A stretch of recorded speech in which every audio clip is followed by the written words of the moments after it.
Bueno, es un gusto compartir con ustedes este momento. Los quiero saludar. En principio, la idea de hoy es estar haciendo una introducción sobre lo que tiene que ver con enfermedades multisistémicas. Quien les habla es Juan José Busso, ese es mi nombre. Soy docente en la Universidad Nacional de Río Cuarto. Y bueno, una gran satisfacción de poder compartir con todos ustedes esta introducción, simplemente que pretende de alguna manera darle un marco para que ustedes con el material que cuentan puedan de esa forma enfocar, por lo menos esa es nuestra pretensión, de mejor manera este capítulo que se denomina enfermedades multisistémicas, donde con la doctora Ana Bratanich lo que hicimos era incorporar las enfermedades multisistémicas, las separamos en virales y bacterianas, y además en este capítulo se incorporó lo que tiene que ver con micotoxinas, que puede ser discutible si tiene que estar aquí o no, pero nos pareció que era más adecuado para poder hacer un debate más interesante respecto a lo que tiene que ver con todo este tipo de patologías. La intención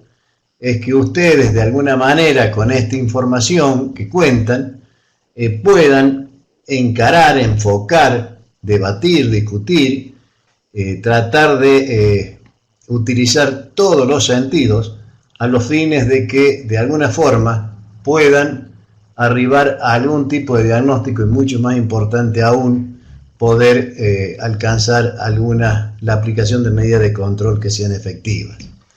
En primer lugar, como enfermedad sistémica podemos mencionar las enfermedades virales, y en esta, sin lugar a duda, la que se lleva todos los laureles, por decirlo de alguna manera y hacerlo de manera gráfica y didáctica, es circovirus.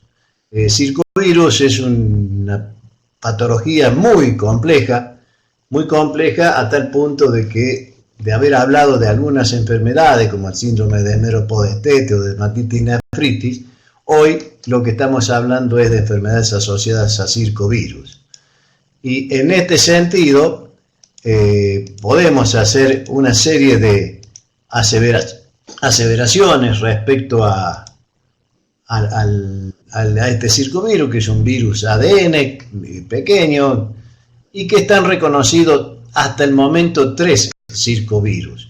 El circovirus porcino 1, que es el que ustedes le estoy marcando aquí, que es un circovirus apatógeno, hasta ahora no se lo considera de importancia en la producción porcina, y el circovirus porcino 2, que es el responsable, aparentemente digo porque después aparece el circovirus porcino 3, este circovirus porcino 2 es el responsable de la mayor cantidad de patologías que más abajo vamos a ver que afectan a los porcinos, en las distintas categorías, en las distintas edades y con distintos tipos de presentación. Y después sí quería remarcarle la presencia actual, que esto fue muy reciente, hace poco tiempo en Estados Unidos, en el 2016, determinaron la presencia de otro circovirus, que es el circovirus porcino 3, que fue detectado en cuadros multisistémicos en general y con algunas patologías, pero bueno, lo vamos a dejar simplemente ahí para poder desarrollarlo un poco más adelante.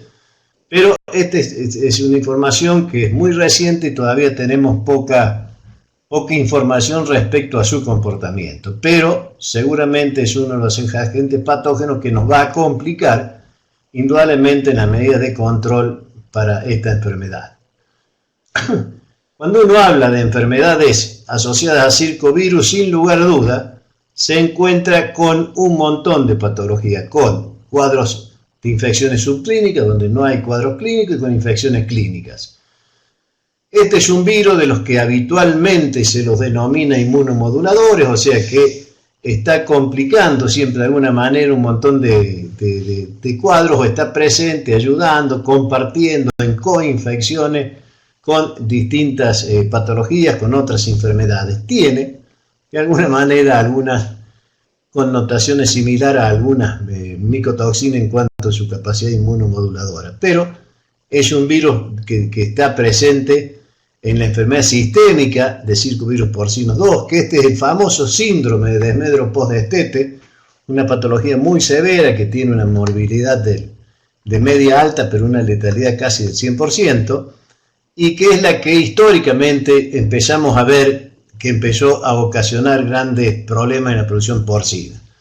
Pero participa en un montón de otros aspectos, como en problemas respiratorios, en problemas entéricos, participa en problemas reproductivos, o sea que es un virus que uno lo puede llegar a encontrar en distintos momentos, y además tiene una elevadísima prevalencia respecto a su presencia en granjas porcinas. Y por último, el otro síndrome, que es el de dermatitis y nefropatía porcina, que afecta a animales de categoría más elevada, prácticamente en cerdo en terminación, con una morbilidad de media baja, pero una alta letalidad. Bueno, esta es otra de las patologías, junto con el síndrome de desmedro post-destete, esta nefropatía, eran las que históricamente conocíamos siempre con respecto o históricamente a circovirus. Circovirus es un agente etiológico que está presente o puede estar presente en infinidad de problemas, y participando en coinfecciones con muchos otros agentes etiológicos. Acá la idea es mostrar, esta es una fotografía de un cuadro del síndrome de desmedro post-destete, donde se observan el estado deplorable que empiezan a tener algunos cerdos. Fíjense la marcada, la espina dorsal bien marcada, hay una pérdida del estado corporal, y con el tiempo esto aparece 15, 20 días después del destete, y empiezan las tasas de elevada morbilidad media, digamos, pero con una alta letalidad.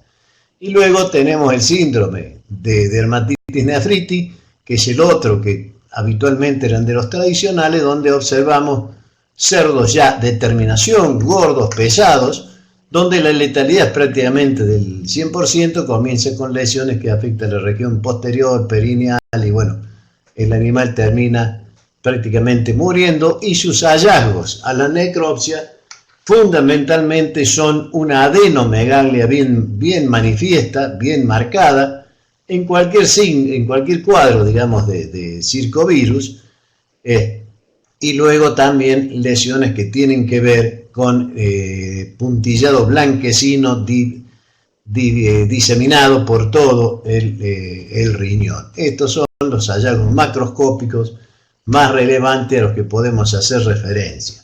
Y acá tiene que ver también, esto es importante, la toma y remisión de muestras, porque el propósito es el diagnóstico, pero también es el control. Bueno, estas son muestras adecuadas, los ganglios, riñones, una muestra indicada.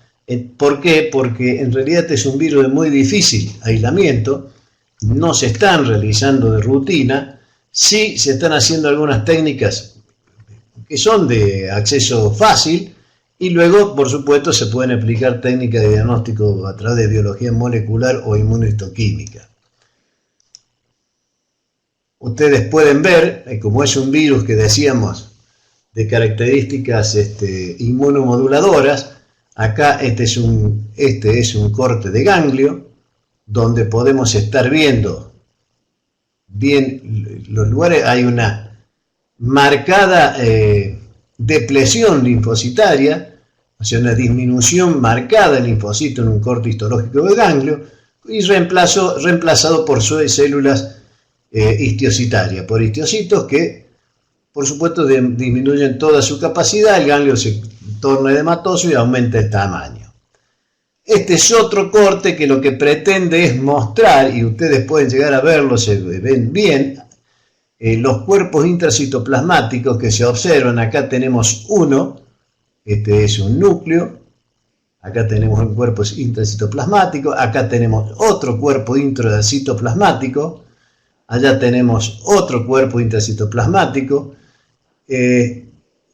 Les remarco esto porque este es un virus ADN en realidad, pero sus cuerpos intracitoplasmáticos se ubican, sus cuerpos de inclusión se ubican dentro del citoplasma, no dentro del núcleo como naturalmente para los ADN nosotros estamos acostumbrados. Y también se pueden observar en cortes histológicos la conformación de células gigantes.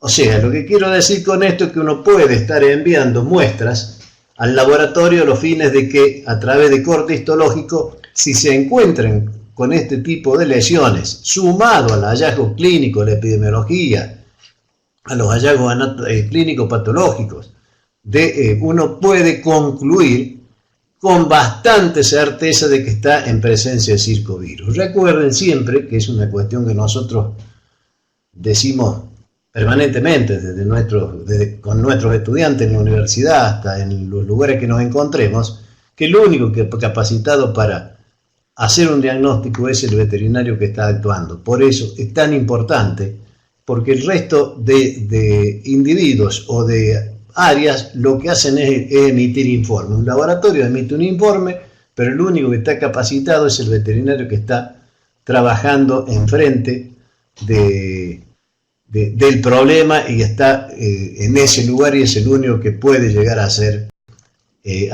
llegar a una conclusión diagnóstica.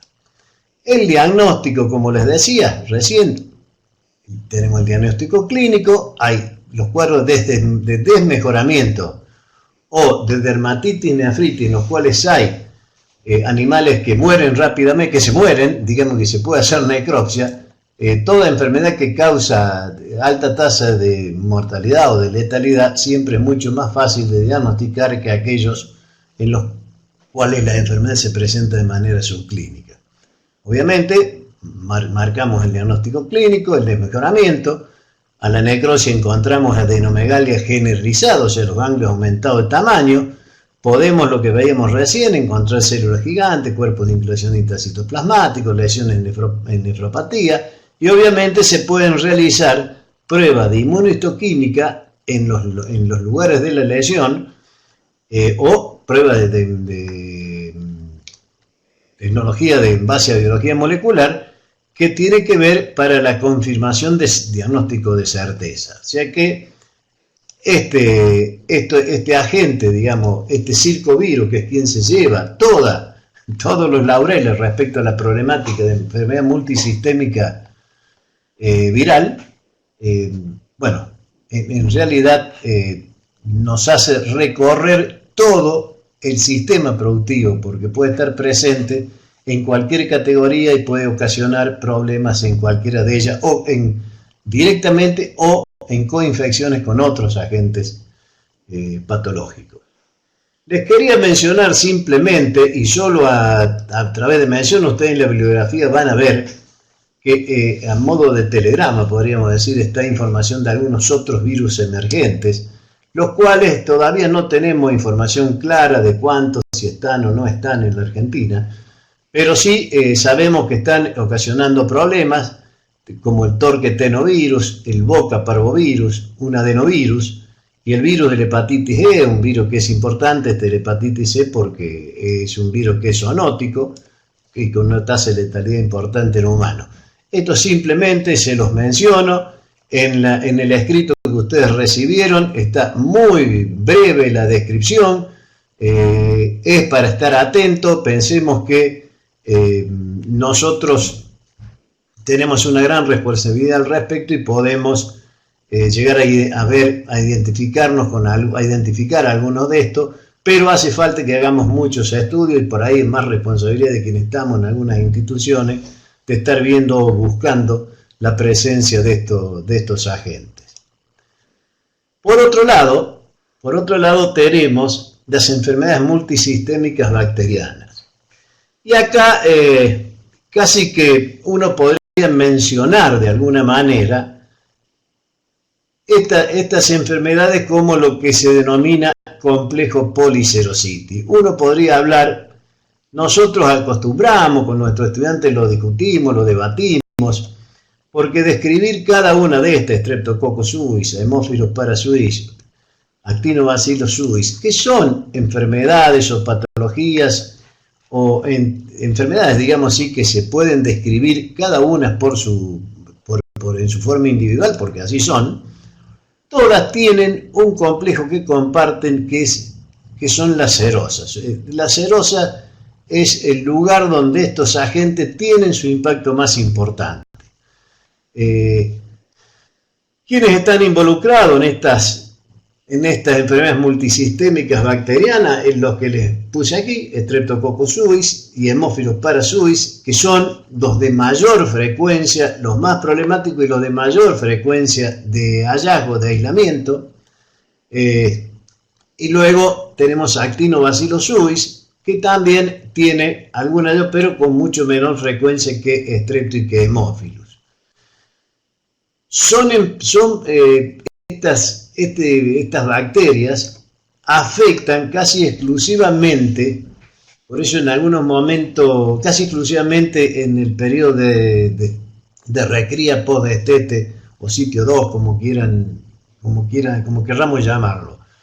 Excepcionalmente afectan en la maternidad y también con excepción afectan a animales en la etapa de desarrollo. Nosotros hemos tenido algunos problemas, especialmente con Strepto y Haemophilus, en animales casi de 90 kilos, con importantes cuadros de policerositis, y bueno, no era tan... no es frecuente, lo más común que se dé de otro lado. Lo que pasa es que esta era un establecimiento de 2 sitios, lo cual hacía también que la epidemiología se comportara un poco diferente. Por otro lado, les menciono simplemente acá Mycoplasma iorinis y Mycoplasma eosinoviae, que son viejos micoplasmas, son conocidos desde hace mucho tiempo, pero que en la actualidad están empezando a tener algún resurgimiento. Los investigadores están empezando a mirarlos nuevamente. Me parece que tenemos que tenerlos en cuenta porque de hecho existen y producen patologías encerosas en los cerdos. Acá la idea simplemente con esta imagen es recordarle que estas enfermedades multisistémicas bacterianas, especialmente las que definimos dentro del complejo policerositis como Streptococcus suis, Haemophilus parasuis o Actinobacillus suis, tienen cuestiones que son en común. Producen signos nerviosos. Esta es una fotografía, debería ser mucho mejor un video, de un cerdo que está con pedaleo, con convulsiones y con pedaleo, digamos, con manifiestos signos nerviosos. Acá observamos un sistema nervioso donde se observa una mayor cantidad de irrigación, se ve bien. No está hemorrágico, pero todos los vasos están mucho más llenos de sangre. Y después su signo más evidente, que es la gran colecta, la cantidad de fibrina depositada en toda la serosa. Este es el hígado, observan toda la cantidad de fibrina adherida. Este es el pericardio, donde se observa prácticamente es todo fibrina. Están todas las serosas afectadas, tanto pleura, peritoneo, pericardio. Pueden estar también afectadas las articulaciones, son frecuentes. Entonces, es una enfermedad que nosotros nos vamos a encontrar principalmente en la etapa de recría con distintas manifestaciones clínicas. Puede haber muerte súbita, puede haber animales con sintomatología nerviosa, tambaleo, caída, pedaleo, opistótono. Puede haber animales que están perdiendo marcadamente peso, que se ve con pelo hirsuto, bastante feos, que se quedan en relación a la mayoría de los cerdos. Y también lechones con lesiones a nivel de articulaciones, con artritis, que pueden ser en una articulación o en varias articulaciones. Cuando uno se encuentre con eso, debe estar sospechando de la presencia de alguna de estas bacterias, principalmente de Streptococcus suis, insisto, Haemophilus parasuis y Actinobacillus suis. ¿Qué significa esto? Porque acá viene un poco el problema a veces de la cuestión, y que tiene que ver con el diagnóstico. Cualquiera de estos 3 agentes, especialmente Streptococcus suis y Haemophilus parasuis, son habitantes, a mí no me gusta decir normales, pero son habitantes frecuentes, muy frecuentes, del tracto respiratorio superior, incluso también del tracto reproductivo en hembras. como habitantes comunes o habitantes frecuentes, lo que no significa que estén ocasionando algún tipo de patología. Con esto quiero decir que uno debe ser muy inteligente en tomar las muestras. El diagnóstico, de hecho, como le decía recién, diagnóstico clínico, signos nerviosos, articulares, muerte súbita, desmejoramiento del estado general. Lo epidemiológico, bueno, la morbilidad suele ser de media a baja, la letalidad es variable, va a ser muy alta cuando hay signos nerviosos y relativa cuando hay muy baja cuando hay signos de lesiones articulares. Y luego, bueno, pero tiene un impacto muy fuerte respecto a lo que tiene que ver con que la tropa, esa categoría, esa cohorte que va avanzando en cerdos, haya mucha diferencia de pesos, entonces, bueno, va a tener un impacto productivo muy importante. Fíjense que acá está bien en negrito marcado, buena toma de muestra y entre comillas buena. ¿Qué quiere decir esto? Que no se puede tomar muestra de cualquier lugar. Para concluir un diagnóstico de Streptococcus suis o de Haemophilus parasuis, incluso de Actinobacillus suis, uno debe aislarlo de los lugares donde nunca pueden estar. ¿Qué dice acá? Las muestras no se pueden tomar en animales que ya haga tiempo que estén muertos. Tienen que ser animales agónicos que luego van a ser necropsiados o recién muertos. Hacer la necropsia, observar los hallazgos anatomopatológicos que a veces son severos como los que le mostraba en este caso, y a veces solo hay algunos hilos de fibrina distribuidos en serosa, sueltos incluso, y las muestras que se deben tomar es hacer hisopado de estas zonas. Con un hisopo refregar la zona donde se encuentran las lesiones, de esa manera enviar los hisopos en recipiente estéril para que se hagan la bacteriología. Si hay signología nerviosa, obviamente que el sistema nervioso es la mejor muestra que se va a terminar enviando. Entonces, bueno, ahí sí podemos concluir de que es tal o cual agente el que está afectando y a veces, en muchos casos, incluso están compartidos, especialmente Streptococcus suis con Haemophilus parasuis. Como les decía, muestra de serosas, hisopado de serosa o sistema nervioso central, son las muestras ideales. Y remitirlas a un laboratorio manifestando cuál es nuestro diagnóstico presuntivo. Eso es muy importante porque nosotros no podemos decir tomen, hagan aislamiento, porque en realidad el laboratorio tiene que tener las condiciones adecuadas para hacerlo.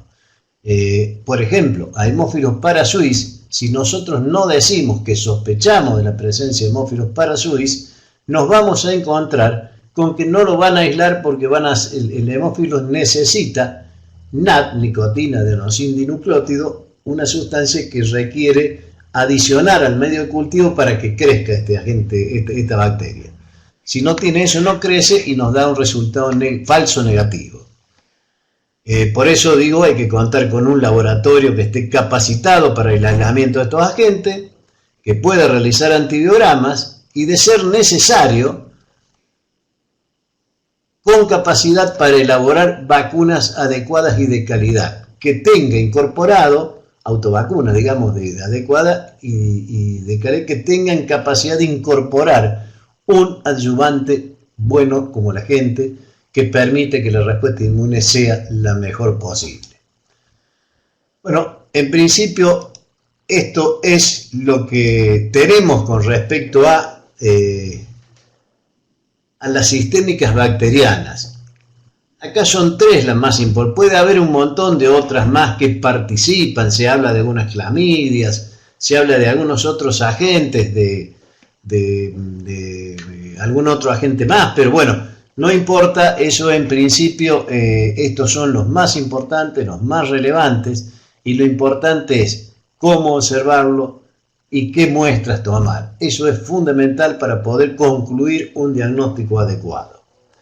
Por último, ya para terminar con esto, simplemente es recordable a qué incorporamos nosotros en este capítulo de multisistémica también a micotoxinas. Puede ser discutible por qué incorporarlas acá, por qué no ponerlas independientes. En realidad, cualquier planteo, cualquier comentario puede ser absolutamente válido.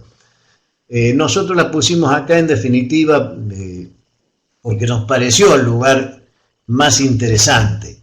Y como micotoxinas, así como término tan grosero, tan grande, por supuesto involucra un montón de ellas, como las aflatoxinas, tricotecenos, fumonicina, cearenonona, ocratoxina, y citrinina, y micotoxinas emergentes como las que se mencionan aquí, que están, bueno, y algunas más que todavía están en etapa de estudios, de análisis y concluir con claridad en su clasificación.